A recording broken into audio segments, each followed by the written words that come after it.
Let's talk about the No-Zero policy. First of all, what is it?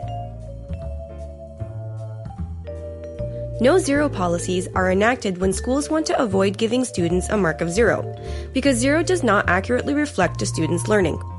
The belief behind the policy is that a mark of 0 for a project not handed in is reflective of a student's behavior instead of their learning on the subject, and grades are intended to assess learning.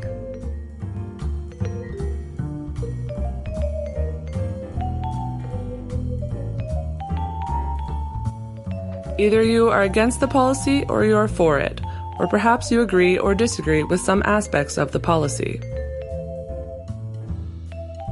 Let's examine why through a series of multiple perspectives. Some people oppose the No-Zero policies, including teachers, parents, and even students. They are primarily objecting to students receiving grades they did not earn and passing classes when it is undeserved based on arguments that kids are going to have to go on to college and into the real world. What happens when someone isn't going to give them points for doing nothing? Many students who are against the No-Zero policy have voiced their opinions.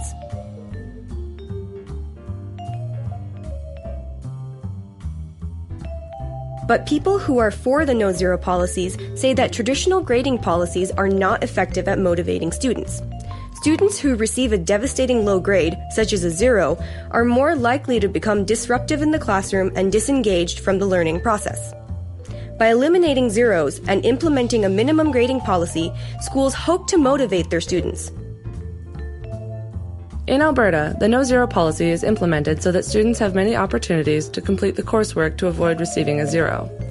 Under this policy, students are being held accountable by requiring the students to complete the coursework instead of taking a 0 once a deadline is passed. According to Alberta Education's teaching standards, assigning a mark of incomplete is a better way to show the students and parents that there is still more work to be done.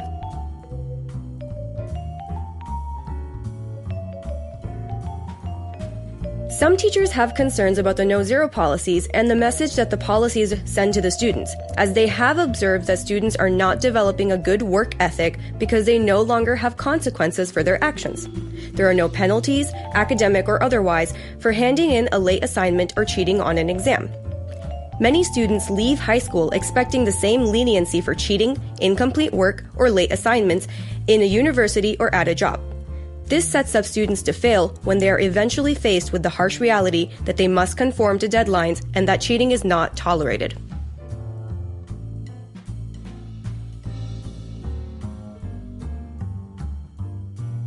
Teachers also take issue with the fact that No-Zero policies restrict the teacher's ability to enact their professional judgment. Prior to the enactment of No-Zero policies, many teachers were already using their professional judgment in modifying their assessment practices on a case-by-case basis to better reflect their students' learning. No-Zero policies restrict teachers' ability to utilize their professional judgment to discern the different needs of their students and react accordingly.